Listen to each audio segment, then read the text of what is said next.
Hey, this is just going to be a quick video of the changes I've made to Caseworthy since our meeting yesterday, Troy.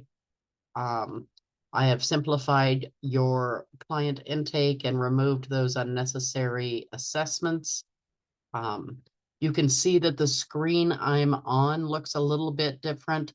This will be your case manager's screen. So this is what they land on.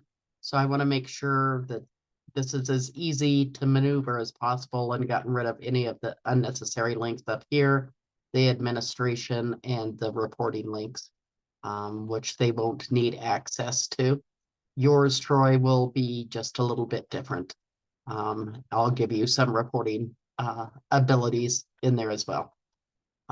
So let's just jump into a new client intake and go through that process really quickly. It's all pretty basic.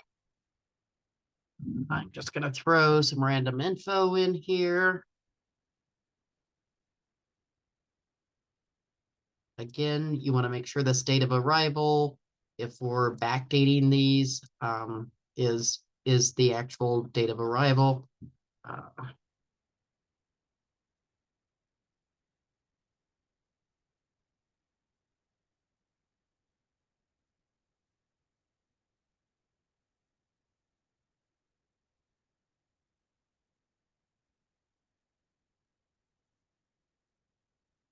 On your social security number, I think, Troy, you said you were entering all zeros.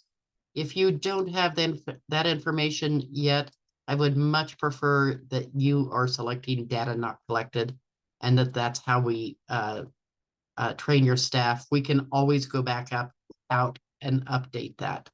But it's just a cleaner look if we put data not collected there. Uh,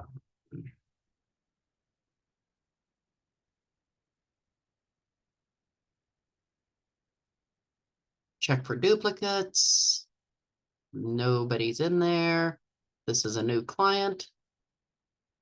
And again, this is all just pretty basic information. This veteran status, I'm still working on trying to remove that, as I don't think this will be pertinent for any of your clients, but please let me know if I am wrong about that.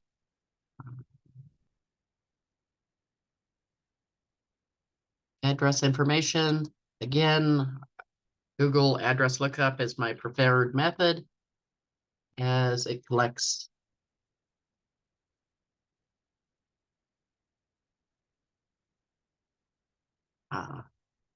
more information. And once you click verify address, just click anywhere in the blue box. When we do it that way, it populates the county and the longitude and latitude. The only thing you'll have to coach your staff to remember is they'll need to include an apartment number if there is one. The rest of this, again, none of this is mandatory. So collect as much as you can. Obviously, the more the better. From here, it takes you to your add family members screen. We're not going to add any, but you know that process. It's pretty straightforward as well. Click save. I've changed your enrollment page here. Again, this backdating the enrollment entry dates is important. Gotten rid of the RCA, RNP programs. It's all now just refugee resettlement. Provider should automatically populate to refugee resettlement for your case managers. Funding source, we're not using that as an enrollment question, so you can just leave that blank. Service type, these again are your options. So employable. Urgent issues is just a text box, and you can assign a case manager. I'll just assign myself and create an email to that case manager. Click save. It's asking you if you'd like to add a case note from here. You have the ability to answer yes or no. If you are doing this, prior to the client actually getting here, which I think is your goal, you probably don't want to add a case note. Maybe you do. It's entirely up to you, but to make it simpler, I've just added the option yes or no there. Save. Now it's asking if you'd like to add services and giving you the alert that you can add those later services from the services dashboard. Again, it's an option. Yes, would take you to that services dashboard and let you add them. No, just helps you move through the process much faster. Click save. And presto magico, your workflow is complete. Click done. Your new client populates here and you're able to go to your forms dashboard. The thing that we talked about editing some of those forms, if they are a member of your staff, they will be able to go back to this client demographics off your forms dashboard. Your staff will be able to edit these. I have no way to make a certain field not editable. So just keep that in mind, encourage your staff not to touch those fields and just keep moving through. But if you needed at this point to go in and enter the social security number, then you could change that here and enter a live social security number, make any other adjustments that you wanted to. You could change this address if they had moved, update the family members, etc., and so on. So once you're done editing that, you click save. I will tell you that if another person was logged in here, for instance, from employment services, I changed my role there because they have different options. If they take that same step and go to the client demographic form, you can see that those fields, the USARP number and the alien number, aren't even populated here for them. So they would not have the ability to do that. Only people on your staff using that role, which I've only given access to that role to your staff. So let me change back here real quick. Again, your forms dashboard walks you through. If you forgot to add a family member, you could simply click this button, add a new row, add a family member. Go through that. Again, pretty self-explanatory. Program enrollments, I can't imagine you changing that, but if for some reason you wanted to, you could. You won't have the ability to enroll them in other programs, so you'll have to do that through referrals, generic case notes, or to view case notes. If there were any already in here, they would populate down here and you'd be able to select them and print. Or you can add a new one from here. We'll just add a test.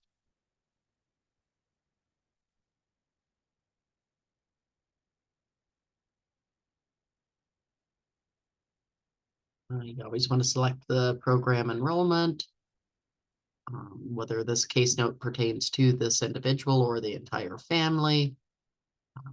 Generally, and you can add a signature here if you need it.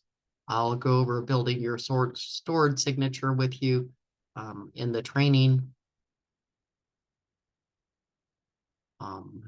And from the screen, again, it takes you back to this main screen where you'd be able to just preview that case note. It just gives you the generic text form of the case note. Here's where you would add your services, adding new, refugee resettlement, and this populates. I still feel like this is a rather long list. I can see your need to maybe use all of these. Maybe there's a way we could create some categories or something to make it a little bit easier to maneuver. I'm going to leave that up to you. And I think the more you guys work with it, the more familiar you'll be with it. Uh, so let's just pick one here.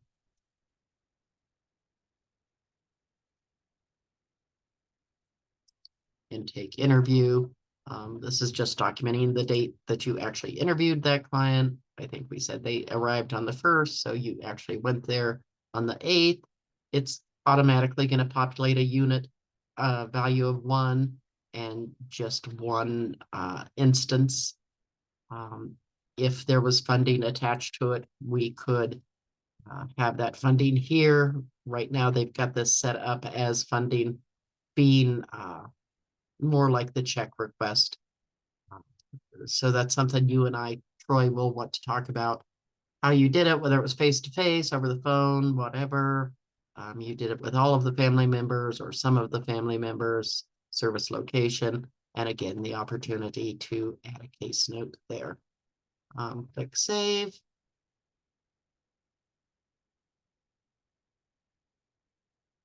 You now have one service. That's pretty much it for the basic intake. You have this US Thai entity contact, which is very similar to adding a family member. Not a lot of difference between the two. I did leave education here because you said that might be helpful at some point, so I did leave it here. I got rid of those other assessments that were on here. Just cleaned this up a little bit, and then we'll get into check requests and all of that a little bit later. But right now we're just focusing on the basic functionality. One more function here is the ability to add and upload documents through this document check. And it's, again, very simple. Gives you all of the documents that are assigned to your program, or to, right now, this is set up as employment services. They did build you some categories of within 30 days of arrival, within 5 days, throughout the RP period. Those give you other options. And, you know, if you only wanted to say, yes, you've seen it, then, you know, or you filled it out. So it's a visual storage location is in their paper file, and just click save. If you wanted to upload it, you could right then. But right now, this just says, yeah, you've seen this for that client. It's just a way of keeping track of which documents you've seen and filled out and are in their hard copy file. I think you'll find that functionality pretty useful when you go back and want to, you know, try to look up rather than going to find the hard copy file. So you're done, click done. Now you can see that the documents populate here. This will populate, I think that the 10 most recent documents. Again, it does not populate the actual document unless you uploaded it. You would use the view files for that. Again, pretty basic. I've kept it as simple as possible. I can't think of anything else just for the intake process and to be able to start adding case notes and services that we would need to go over. But if you see anything that I've missed here, please just let me know and we'll go back and adjust those things as necessary. That's it.